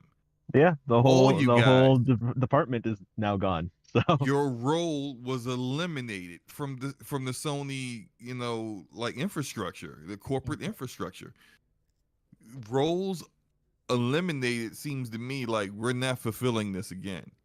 And even more so when Joseph Staten comes in, a narrative guy, a guy that restructured the Halo Infinite campaign to make it feel more like a Halo game. When that guy leaves,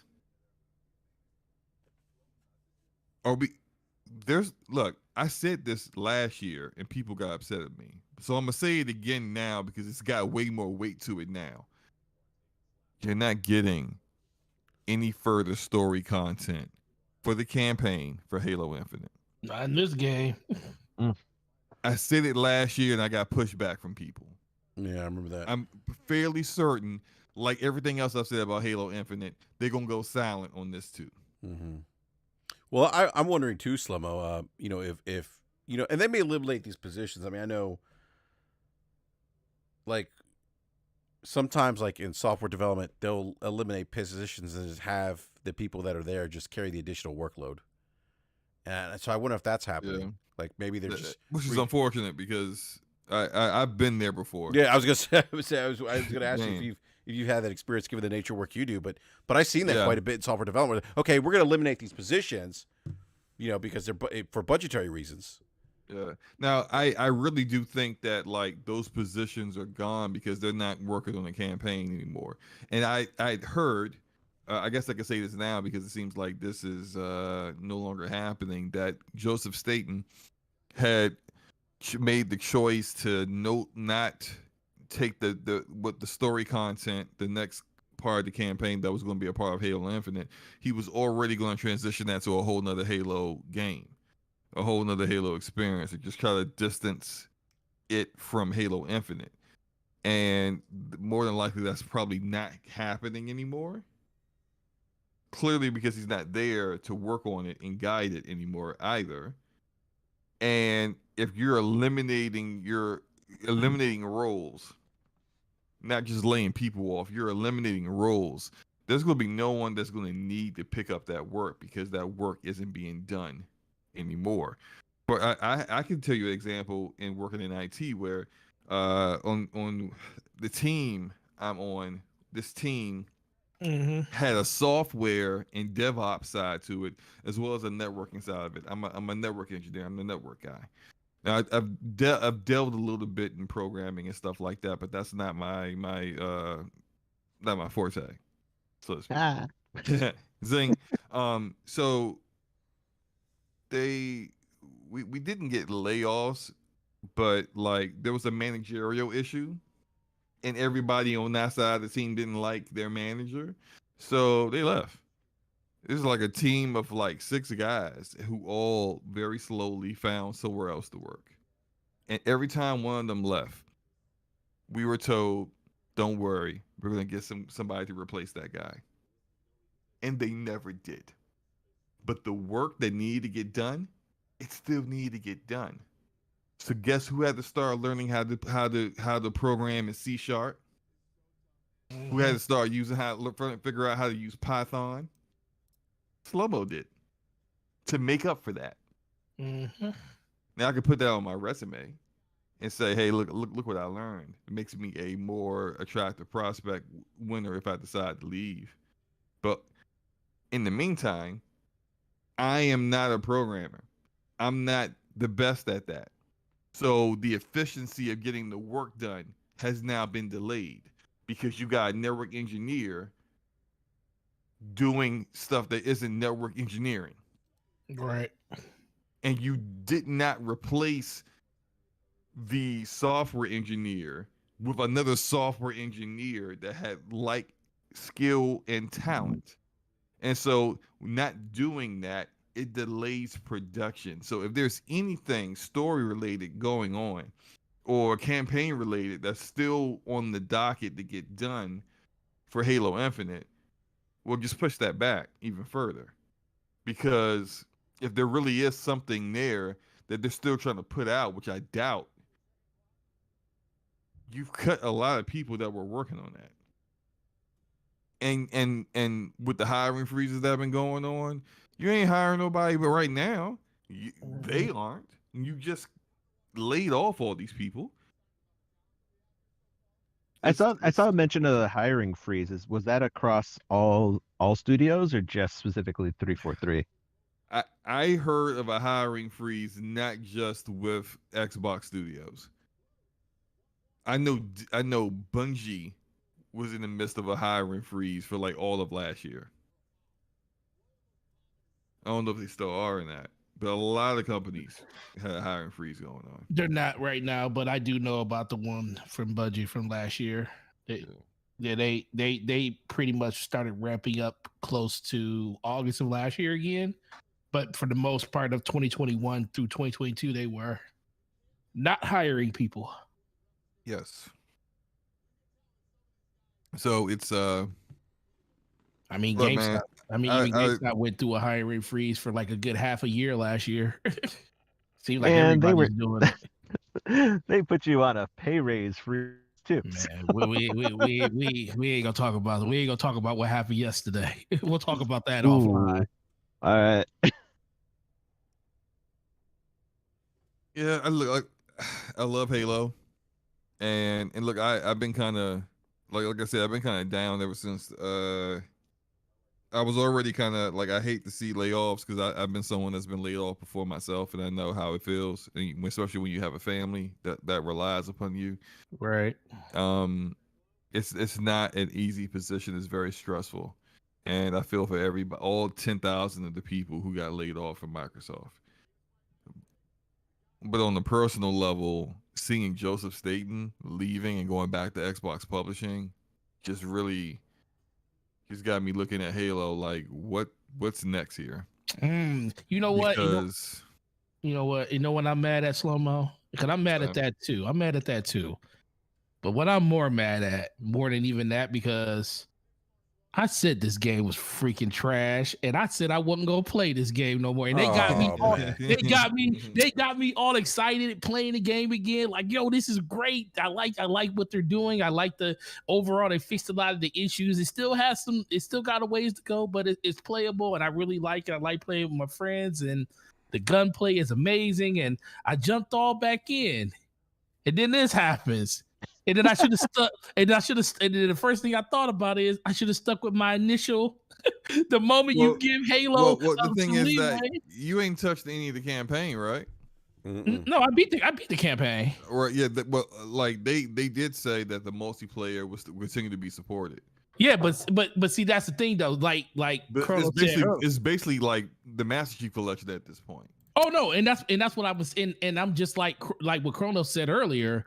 My biggest thing is, yes, I absolutely, multiplayer is what keeps you in the game, but single player is the reason everybody came to it in the first place. As much as I love Halo's multiplayer, the only reason I play Halo is to play that single player and get, everything out of that. And then I transition to play the multiplayer, long term after the fact. The fact that it looks like that might even be at jeopardy now. I was always under the assumption that they weren't going to do anything else when it came to Halo Infinite, when it came to campaign, because I felt like they needed to separate themselves from this game as far as they possibly could in order to try to bring back some mind share when Halo does come back out with that campaign offering.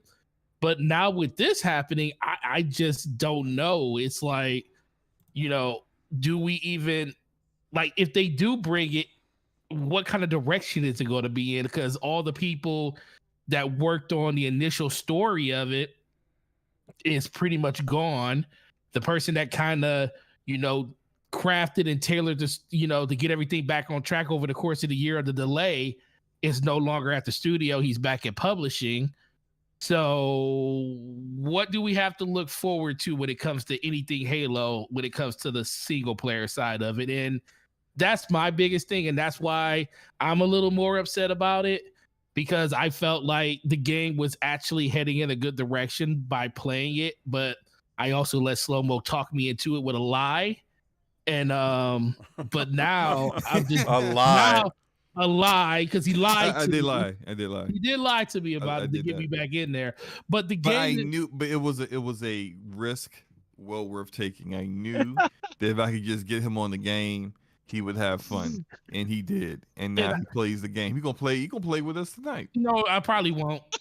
Yeah, you will. No, I probably won't, because I'm looking at this like it's going back to that whole thing that I feel like Microsoft is doing things with Halo that, if you want to contrast this with let's contrast this with the Last of Us show. You can tell that Sony was willing to do any and everything to make sure that show was lend itself in the best light it possibly could, because they know that is a $1 billion franchise for them. That is something that really ushered in the end of the PS3 era and got their whole situation turned around going into the PS4 with a little help from Microsoft.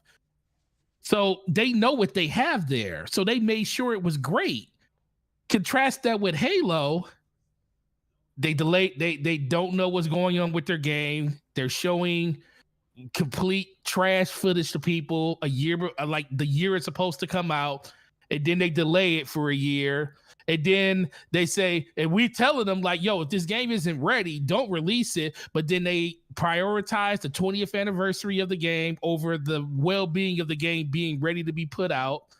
We're still in the middle of the longest season ever in Halo, because guess what? They made it a year-long season, because season 3 isn't going to be ready till sometime this year, to I think it's like May of this year. It is just like a whole bunch of different things that basically told you that this game was not going to be ready for prime time until the holiday of this year. But they prioritized so many different things to line up with the anniversary date. And I think a lot of people just miss that. It's like, it's even with the Halo show. The Halo show comes out. Why is the Halo show coming out when it came out? Is it ready to come out? I mean, do we think it would have been any better if they would have delayed it? Probably not, because I don't think they put enough into it when it comes to that. And the fact that Sony, now I will give them this. They do have a movie division, Sony Pictures, so they know what they're doing.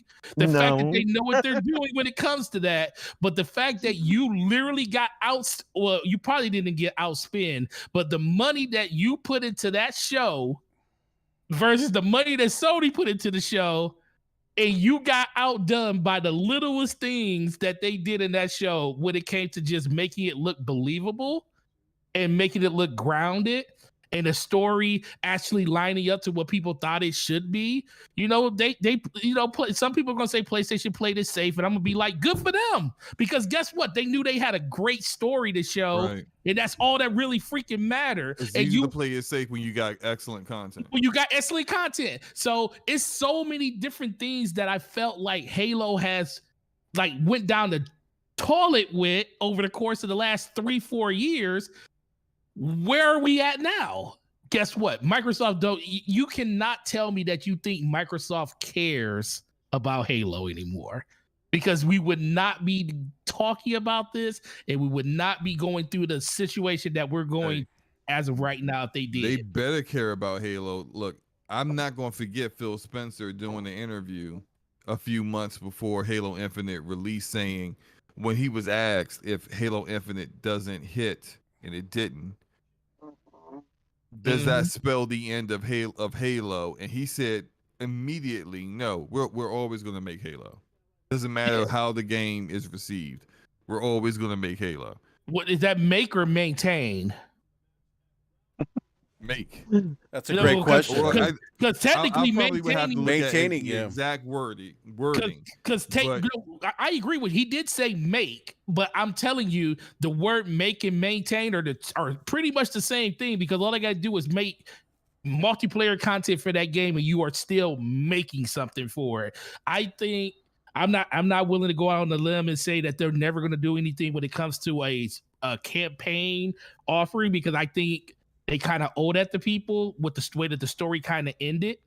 But who knows what's going to happen at this point? I just think their main goal is going to be to maintain this thing. Pretty much think about how Bungie does. Bungie maintains Destiny. Does that mean that they make a whole bunch of new stuff for it? Absolutely. But guess what, Slow-Mo? Is it the things that people really want in the game? We still ain't got PvP maps. It's been 4 years. We got 2? But they still make stuff for the game. That just means they're maintaining it at this point.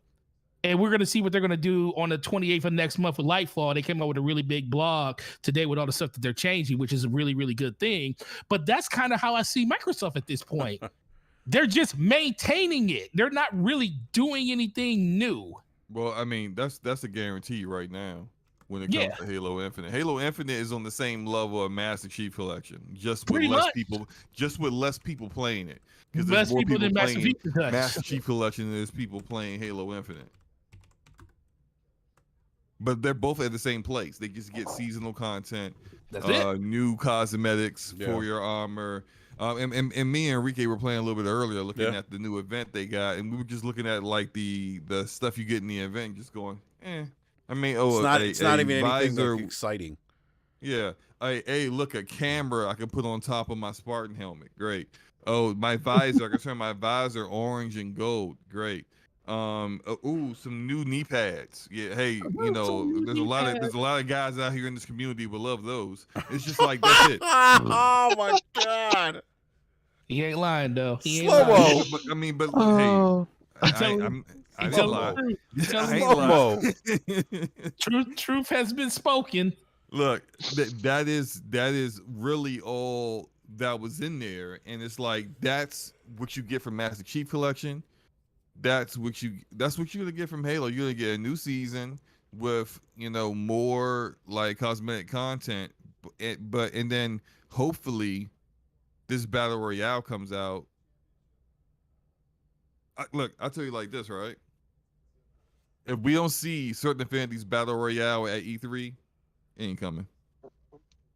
Oh yeah, I agree with that. It ain't coming. If it's not at E3, it's never coming out. and they never actually officially announced it. So they may just quietly cancel it and just never ever speak on it. And you think they're gonna pull a Ubisoft like with Beyond Good and Evil? Just stop talking about it and hope people forget about it.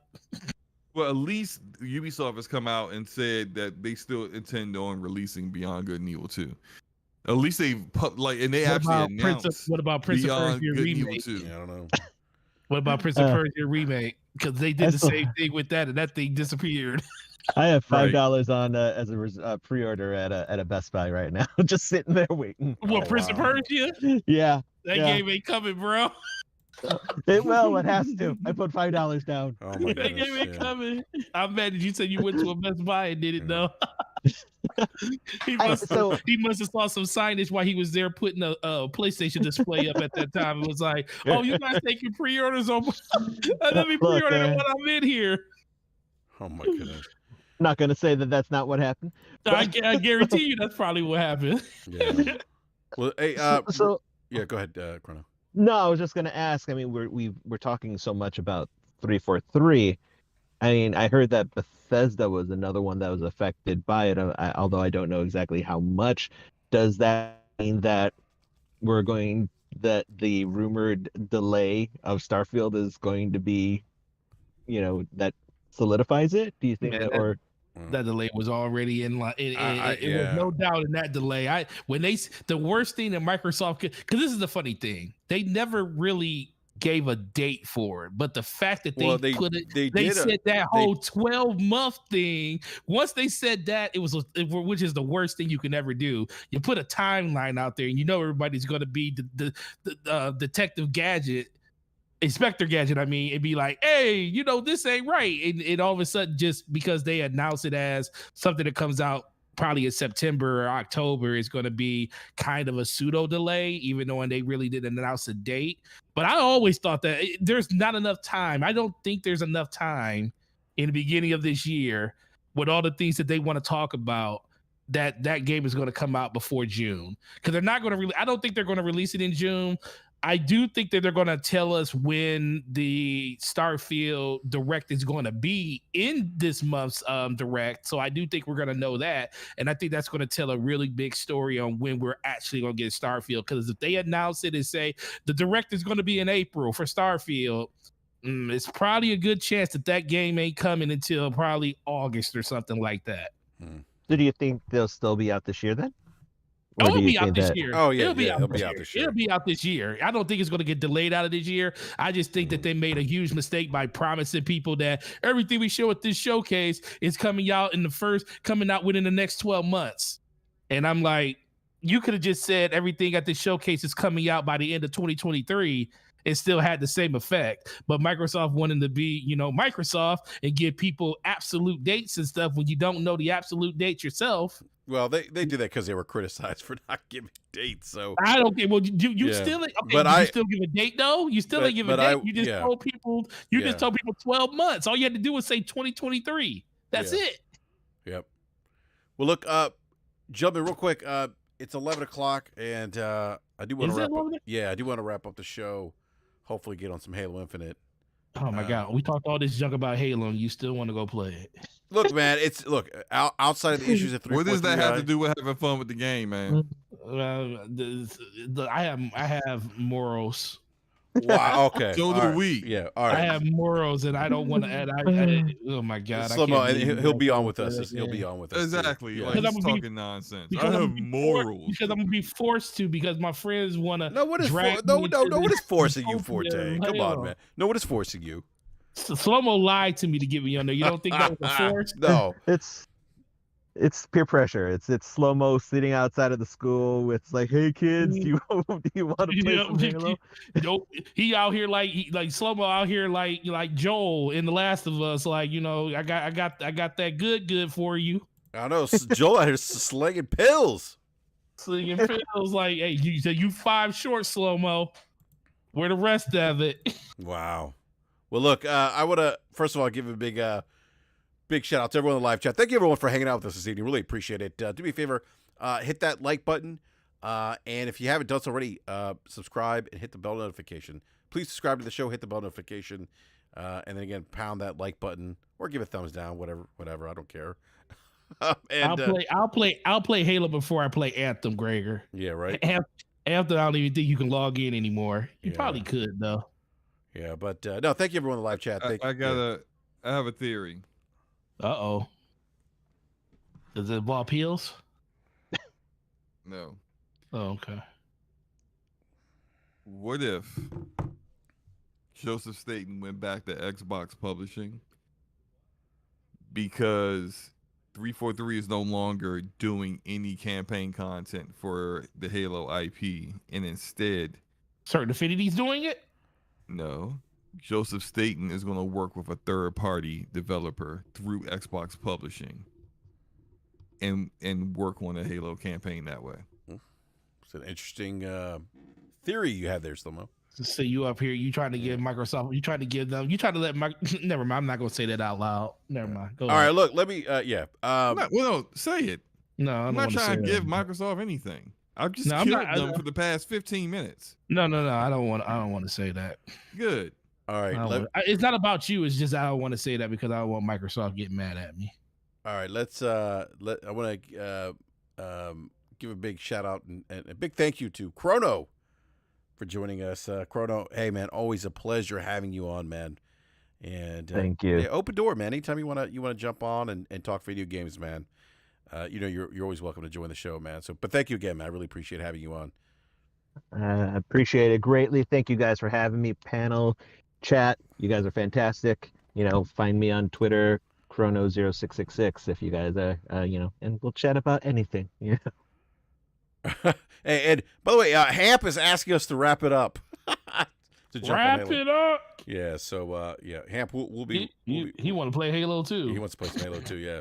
He wants to play with the sweats. And also Forte, thank you, man. Always a pleasure. Slomo as well. And you gentlemen have a show tomorrow night at 9 p.m. Eastern time. Whose channel will it be on? It will actually be on my channel tomorrow. Gaming Forte everywhere, YouTube, Twitter, Xbox Live, and PlayStation. Great to be here. Nice to see Kronos again. Me and him have a lot to talk about once we get off the show, but it's going to be a great weekend, and I hope you guys all enjoy the festivity of games that you'll be playing. And for myself, I just enjoy posting pictures on Twitter of PlayStations and telling people which one do you think I traded in more. That was fun. Oh, don't do that, man. Yeah. I did already. Oh man, you were yeah. Hey, no.